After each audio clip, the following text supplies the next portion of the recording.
Everyone, welcome to my channel DR mathematics tutorial. तो आज अपन क्लास 12 का एक new chapter number 3 matrix start करने वाले हैं। तो आज आप इस वीडियो को शुरुआत से लेकर अंत तक देखना। ये वीडियो बहुत छोटा होने वाला है, लगभग सिर्फ 8 से 10 मिनट का ही वीडियो होगा। इसमें अपन बेसिक कंसेप्ट और इंट्रोडक्शन की बात करेंगे मैट्रिक्स की, देन फिर अपन आगे धीरे धीरे बढ़ते जाएंगे मैट्रिक्स में। बट यदि आपने मेरे पहले वाले लेक्चर जिसमें मैं relation in function and inverse trigonometry के ऊपर पहले से लेक्चर अपलोड कर चुका हूँ क्लास 12 के लिए, तो यदि आपने वो वाले लेक्चर नहीं देखे तो आप पहले वाले लेक्चर देखिएगा। उसका लिंक आपको आई पर डिस्क्रिप्शन पे अवेलेबल हो जाएगा। चलिए स्टार्ट करते हैं आज का लेक्चर। तो सबसे पहले अपन बात करते हैं कि जो मैट्रिक्स है, ये जो फिर मैट्रिक्स का जो कंसेप्ट है वो कहाँ से इवॉल्व हुआ है। देखो, जो मैट्रिक्स और मैट्रिसेस इसमें कुछ भी नहीं है। मैट्रिसेस मैट्रिक्स का प्लूरल फॉर्म है, ये सिंगुलर फॉर्म है। मैट्रिक्स और मैट्रिसेस मैट्रिक्स का प्लूरल फॉर्म है, इसमें कोई बड़ी बात नहीं है। अपन देखते हैं कि जो मैट्रिक्स है, जो मैट्रिक्स वर्ड है, ये कहाँ से इवॉल्व हुआ। जो मैट्रिक्स का कंसेप्ट है वो कहाँ से इवॉल्व हुआ। तो जो मैट्रिक्स का कंसेप्ट था ना, वो लीनियर इक्वेशंस को सॉल्व करने के लिए इवॉल्व हुआ था।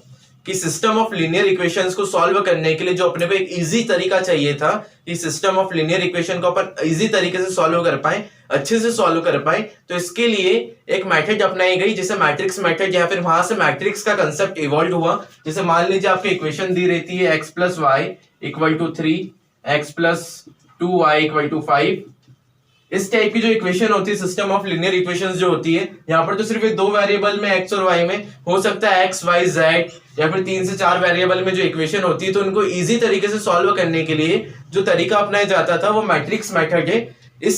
इन लीनियर इक्वेशंस को सॉल्व करने के लिए, जो इजी तरीके से सॉल्व करने के लिए एक तरीका अपनाया गया जिससे आपका मैट्रिक्स का कंसेप्ट इवॉल्व हुआ। इसके अलावा भी मैट्रिक्स का यूज बहुत जगह होता है, लेकिन जो मैट्रिक्स का जो कंसेप्ट था वो लीनियर इक्वेशंस को सॉल्व करने के साथ साथ इवॉल्व हुआ था। अब बात करते हैं अपन मैट्रिक्स होता क्या है। मैट्रिक्स होता क्या है। तो मैट्रिक्स होता है वो आपका होता है rectangular array of a rectangular array of a number and function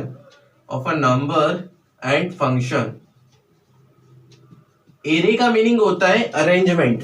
कि जो मैट्रिक्स आपका होता है वो एक होता है rectangular arrangement of a number and rectangular arrangement of a function.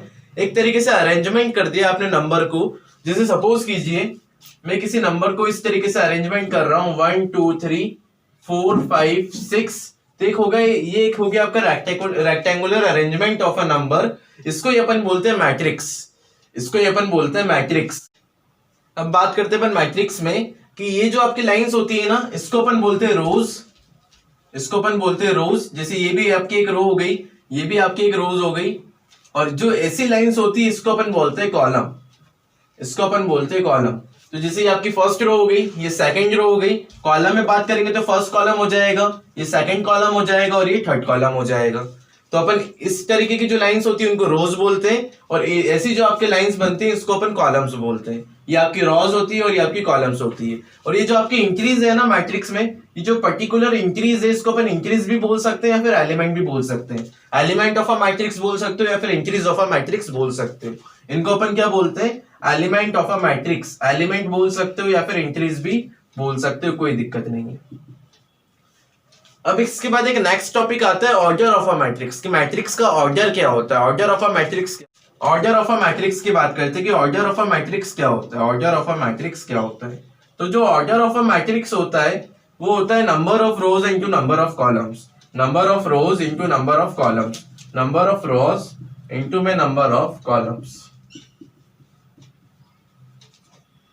Generally number of रोज को m से डिनोट किया जाता है और नंबर ऑफ कॉलम्स को n से डिनोट किया जाता है। तो अपन जो आपका ऑर्डर ऑफ मैट्रिक्स होता है वो कुछ m इंटू n टाइप का होता है।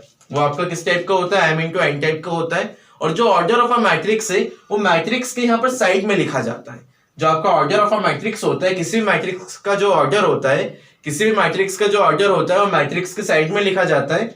जैसे अपन बात करें इस मैट्रिक्स का ऑर्डर क्या होगा, तो इसमें कितनी रोज है, first row and second row. तो रोज कितनी हो गई, 2 हो गई। देन अपन कॉलम की बात करें तो इसमें कितने कॉलम है, first column, second column and third column. 3 column है। तो किस ऑर्डर का मैट्रिक्स होगा, ये 2/3 का मैट्रिक्स होगा या फिर 2 into 3 का मैट्रिक्स होगा। इस तरीके से अपन इसको रीड करते हैं कि 2/3 का मैट्रिक्स होगा या फिर 2 into 3 का मैट्रिक्स होगा। इस तरीके से अपन ऑर्डर ऑफ अ मैट्रिक्स को रीड किया जाता है और इस तरीके से ऑर्डर ऑफ मैट्रिक्स को लिखा जाता है। अब अपन बात करें कि किसी भी मैट्रिक्स में कितने नंबर ऑफ एलिमेंट्स होते हैं, किसी भी मैट्रिक्स में कितने नंबर ऑफ एलिमेंट्स होते हैं। तो यदि मैं ऑर्डर्स जो आपका किसी भी मैट्रिक्स का जो ऑर्डर होता है उनको मैं मल्टीप्लाई कर लूं, जैसे 2 into 3 इनको मैं मल्टीप्लाई कर लूं तो जो 6 आएगा ना, इसका मीनिंग होता है कि 6 एलिमेंट आपकी इस मैट्रिक्स में है। गिन लो भले 6 है या नहीं, first second third fourth fifth 6 element है। तो जो आपका ऑर्डर होता है यदि आप उसको मल्टीप्लाई कर लेते तो जो आपका मिलता है वो मिलता है आपका नंबर ऑफ एलिमेंट। यदि मैं ऑर्डर्स को मल्टीप्लाई कर लूंगा, जैसे 2/3 तो 2 into 3 कर लेता हूं, इसको मैं मल्टीप्लाई कर लूंगा, 2 into 3 आपका 6 हो गया। तो ये डिनोट करता है आपका number of elements in a matrix. जैसे अपन कुछ एग्जांपल लेते हैं, जैसे फर्स्ट एग्जांपल में लेता हूं 2 5 6 4 3 2 1 5 4। तो कोई मुझे बताएगा ये कितने बाई कितने का मैट्रिक्स है, कितनी रोज है, कितनी कॉलम्स है इसमें, first row second row third row, तो 3 रो हो गई। कॉलम्स कितने, first column second column and third column, तो 3 कॉलम हो गए। इट मींस ये 3/3 का मैट्रिक्स है। ऐसे अपन एक दूसरे एग्जांपल की बात करें, जैसे 1 2 1 3 5 7 4 4 9, तो ये कितने बाई कितने का मैट्रिक्स है, कितनी रोज है इसमें, एक रो दूसरी रो एक तीसरी रो, 3 रोज हो गई इसमें। और कितने कॉलम्स है, first column and second column, 2 columns हो गए। तो ये 3/2 का मैट्रिक्स हो गया। कितने बाई कितने का मैट्रिक्स हो गया, 3/2 का मैट्रिक्स हो गया, या फिर 3 into 2 का मैट्रिक्स हो गया। तो इस तरीके से अपन किसी भी मैट्रिक्स का ऑर्डर फाइंड करते हैं, number of rose and number of columns को फाइंड करते हुए अपन किसी भी मैट्रिक्स का ऑर्डर लिख सकते हैं इजीली। तो बात करते हैं रिप्रेजेंटेशन ऑफ अ मैट्रिक्स के, किसी भी मैट्रिक्स को किस तरीके से रिप्रेजेंट किया जाता है। तो आप सपोज कीजिए कि मेरे पास एक मैट्रिक्स है 3/3 का, एक मैट्रिक्स है मेरे पास 3/3 का। इट मींस नंबर ऑफ रोज भी 3 होगी और नंबर ऑफ कॉलम्स भी 3 होंगे।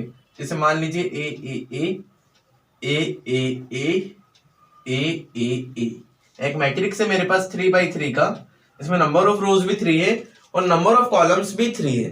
तो इस मैट्रिक्स के किसी एलिमेंट को या फिर मैट्रिक्स को किस तरीके से रिप्रेजेंट किया जाता है अपन उसकी बात करें, तो जैसे अपन ये बात करते हैं कौन सी रो है, फर्स्ट रो है, और ये कौन सा कॉलम है, फर्स्ट कॉलम है। तो ये जो एलिमेंट हो गई होगा फर्स्ट रो फर्स्ट कॉलम का। जो अपन शुरुआत में लिखते हैं रो की पोजीशन लिखते हैं और जो लास्ट में लिखते हैं वो अपन कॉलम की पोजीशन लिखते हैं। जो बिगिनिंग में लिखेंगे अपन पोजीशन ऑफ रो लिखेंगे एंड जो अपन एंडिंग में जो लिखेंगे पोजीशन ऑफ कॉलम लिखेंगे। अब जैसे इसकी बात करें तो फर्स्ट रो है और कॉलम कौन सा है, सेकंड रो है, तो ये अपन ने लिखा है A12 हो गया। ऐसे ये क्या हो जाएगा, फर्स्ट रो थर्ड कॉलम, तो ये A13 हो जाएगा। ऐसे ही सेकंड रो फर्स्ट कॉलम, तो ये A21 हो जाएगा। सेकंड रो सेकंड कॉलम, तो ये A22 हो जाएगा। सेकंड रो थर्ड कॉलम, तो ये A23 हो जाएगा। ये थर्ड रो फर्स्ट कॉलम, तो A31 हो जाएगा। Third row second column A32 हो जाएगा। Third row third column A33 हो जाएगा। तो किसी भी मैट्रिक्स को इस तरीके से जनरली अपन रिप्रेजेंट किया जाता है कि ये जो A11 होता है ये आपका फर्स्ट एलिमेंट है, इस तरीके से कि फर्स्ट रो फर्स्ट कॉलम का एलिमेंट होगा। जैसे आपको कभी दे दिया जाए कि A32 क्या होगा, आपसे पूछ लिया जाए A32 क्या होगा, तो A32 क्या होता है, थर्ड रो सेकंड कॉलम का एलिमेंट। A32 क्या होता है, थर्ड रो सेकंड कॉलम का एलिमेंट। A23 क्या होता है, सेकंड रो थर्ड कॉलम का एलिमेंट। जो आपका बिगिनिंग में जो लिखा हुआ होता है रो की पोजीशन को डिनोट करता है और जो आपका एंडिंग में जो लिखा हुआ होता है वो कॉलम की पोजीशन को डिनोट करता है। जैसे मैं A31 की बात करूं तो थर्ड रो फर्स्ट कॉलम को डिनोट कर रहा है। A13 की बात करूं तो फर्स्ट रो थर्ड कॉलम को डिनोट कर रहा है। इस तरीके से अपन मैट्रिक्स का जनरल रिप्रेजेंटेशन देखते हैं। अब अपन बात करते हैं generally representation of a matrix, कि किसी भी मैट्रिक्स का जनरल रिप्रेजेंटेशन क्या होता है, अपन उसकी बात करते हैं। अब बात करते हैं general representation of a matrix के, किसी भी मैट्रिक्स का जनरल रिप्रेजेंटेशन क्या होता है। जैसे सपोज कीजिए मुझे एक मैट्रिक्स बनाना है जिसका ऑर्डर m/n का है, जिसका ऑर्डर क्या है, m/n का। It means number of rose m होगी और नंबर ऑफ कॉलम्स n होंगे। अब m/n कुछ भी हो सकता है, 500/500 का मैट्रिक्स भी हो सकता है, 50/50 का मैट्रिक्स भी हो सकता है, 10/10 का मैट्रिक्स भी हो सकता है। तो ये कुछ भी हो सकता है, मुझे जनरली बताना है कि किस तरीके से मैं इसको रिप्रेजेंट करूंगा। तो जैसे मान लीजिए मैंने उस मैट्रिक्स को मान लिया A, जैसे मैंने मैट्रिक्स मान लिया A, तो मैं उस मैट्रिक्स को कुछ इस तरीके से डिनोट करूंगा। इसका ऑर्डर क्या है, m/n, m rows and n columns है। अब मैं फर्स्ट रो को कैसे लिखूंगा, A11 first row first column, A12 first row second column, A13 first row third column. ऐसे कब तक जाना है, मुझे n कॉलम तक जाना है। कितने कॉलम से, यहाँ पर n कॉलम से। तो इसे चलते जाएंगे अपन कहां तक, फर्स्ट रो एन कॉलम तक। ऐसे ही अपन बात करें second row first column, second row second column, second row third column, और ऐसे कहां तक जाएंगे अपन, सेकंड रो एन कॉलम तक जाएंगे। ऐसे अपन थर्ड रो में भी जाएंगे, फोर्थ रो में भी जाएंगे, फिफ्थ रो में भी जाएंगे, और मुझे ऐसे कहां तक जाना है, कौन सी रो तक जाना है, एम रो तक जाना है। तो लास्ट में मेरा क्या आएगा, A M1, A M2, mth row first column, mth row second column, A M3, mth row third column, और ऐसे चलते जाएंगे अपन mth रो n कॉलम तक, mth रो n कॉलम तक। इस तरीके से अपन मैट्रिक्स को जनरली रिप्रेजेंट किया जाता है। जनरली रिप्रेजेंट करते हैं अपन इस मैट्रिक्स को। ये मैट्रिक्स कितने बाई कितने का भी हो सकता है, 50 बाई 50 का भी हो सकता है, 100 बाई 100 का भी हो सकता है। तो अपन इसको इस तरीके से डिनोट कर सकते हैं। अब जैसे सपोज करो कि मैं कोई सा एक एलिमेंट मान रहा हूं आई, एक कोई सा नंबर मान रहा हूं मैं आई, जो आपका 0 से लेकर m के बीच में है। एक कोई सी रो मान रहा हूं मैं आई, जो आपकी 0 से लेकर m के बीच में, तो वह कहां पर आएगी, कुछ यहां पर आने वाली है, ए I1, आई रो ही मैंने बोला, जो एक कोई सी रो मानी मैंने आई, जो आपकी 0 से लेकर m के बीच में, तो I1 कहां पर आएगा, यहां पर आएगा, ए I2 यहां पर आ जाएगा, ए I3 यहां पर आ जाएगा, और ऐसे यहां पर आ जाएगा ए IN। ऐसे मैं सपोज कर लेता हूं कि मेरे पास एक नंबर है जे, एक नंबर है मेरे पास जे, जो मेरा 0 से लेकर n के बीच में, एक कोई सा कॉलम माना मैंने जे, जो आपका 0 से लेकर n के बीच में, तो आपका वो कॉलम कहां पर आ जाएगा, कुछ यहां पर आ जाएगा, A1J, A2J, ऐसे ऐसे चलता जाएगा, AIJ एंड AMJ। तो इस तरीके से अपन किसी भी इंक्रीज को इसमें ला सकते हैं जो आपके इसके बीच में बिलोंग कर रहा है। तो अपन कोई से भी रो और कोई से भी कॉलम्स को इसके बीच में अपन करवा सकते हैं, इसके बीच में फिट करवा सकते हैं। यदि आपका कोई सा भी रो कोई सा भी कॉलम इसके बीच में या फिर इसके बीच में बिलोंग कर रहा है, तो अपन इसके बीच में उस इंक्रीज को लिख सकते हैं इजीली। अब मैट्रिक्स को अपन जनरली रिप्रेजेंट किया जाता है AIJ। किस तरीके से रिप्रेजेंट करते हैं, AIJ M/n। इस तरीके से अपन इसको रिप्रेजेंट कर सकते हैं। ये कुछ भी नहीं लिखा, ये मैंने ऐसा कैसे ही लिखा है कि AIJ M/n, और जो आपका I क्या है 0 से लेकर m के बीच में बिलोंग करेगा, और जो आपका J क्या है 0 से लेकर n के बीच में बिलोंग करेगा। जब मैं I को 1 लूंगा या फिर I को 1 लूंगा तो क्या आ जाएगा, I को 1 और J को 1 लूंगा तो A11 आ जाएगा, I को 1 और J को 2 लूंगा तो A12 आ जाएगा, I को 1 और J को 3 लिखूंगा तो A13 आ जाएगा।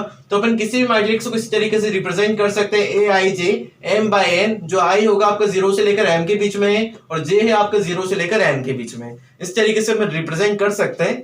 अब जैसे मैं बात करूं एक एग्जांपल की, जैसे एक एग्जांपल की बात करते हैं, मुझे एक ऐसा मैट्रिक्स चाहिए जो 2x2 का हो। ए आपको दे रखा है मैट्रिक्स AIJ टाइप का, 2x2 इसका ऑर्डर है, और आपको AIJ दे रखा है I प्लस 2J का स्क्वायर अपॉन में 2। तो मुझे इस मैट्रिक्स को लिखना है कि मैट्रिक्स क्या होगा। तो आपको पता है मुझे 2x2 का मैट्रिक्स लिखना है। तो 2x2 का मैट्रिक्स क्या होता है, जनरल रिप्रेजेंटेशन से अपन देखे हो क्या होगा, A11, A12, A21, A22। इस तरीके से अपन किसी 2x2 के मैट्रिक्स को लिख सकते हैं। तो मुझे A11 की वैल्यू चाहिए, A12 का वैल्यू चाहिए, A21 का वैल्यू चाहिए और A22 का वैल्यू चाहिए। इसके सारे एलिमेंट्स की मुझे वैल्यू चाहिए। तो बात करूं A11 की, तो अपन I की जगह 1 और J की जगह 1 रखेंगे, तो क्या हो जाएगा आपका 1 प्लस 2 इंटू 1 का स्क्वायर अपॉन में 2। 2 इंटू 1 2 ही हो गया, तो 2 प्लस 1 3 का स्क्वायर 9, 9/2 हो जाएगा। ऐसे में बात करूं A12 की, तो A12 क्या हो जाएगा आपका 1 प्लस 2 इंटू 2 का स्क्वायर अपॉन में 2। 2 इंटू 2 4 हो गया, 4 प्लस 1 5, 5 का स्क्वायर 25/2, 25/2। ऐसे में बात करूं A21 की, तो A21 क्या हो जाएगा आपका 2 प्लस 2 इंटू 1 का स्क्वायर अपॉन में 2, तो 2 प्लस 2 4, 4 का स्क्वायर 16/2, 16/2 क्या होता है आपका 8। ऐसे में बात करूं A22 की, तो A22 क्या हो जाएगा आपका 2 प्लस 2 इंटू 2 का स्क्वायर अपॉन में 2, 2 इंटू 2 4 हो जाएगा, 4 प्लस 6 का स्क्वायर 36, 36/2 क्या होता है आपका 18, 36/2 क्या होता है आपका 18। तो आपका मैट्रिक्स क्या आ गया, A11 की वैल्यू क्या मिली मुझे 9/2, A12 की वैल्यू क्या मिली मुझे 25/2, A21 की वैल्यू क्या मिली मुझे 8 और A22 की वैल्यू मुझे क्या मिली 18। तो ये आपका मैट्रिक्स आ गया 2/2 का। तो इस तरीके से अपन किसी भी मैट्रिक्स को बना सकते हैं। यदि आपको इस तरीके से एक फॉर्मूला दिया है कि आप मैट्रिक्स लिखिए, तो अपन इस तरीके से A11, A12, A21 इनकी वैल्यू निकाल के अपन मैट्रिक्स लिख सकते हैं। यदि मैं 3/3 का होता तो मुझे A13, A23, A31, A32, A33 की वैल्यू भी चाहिए होती।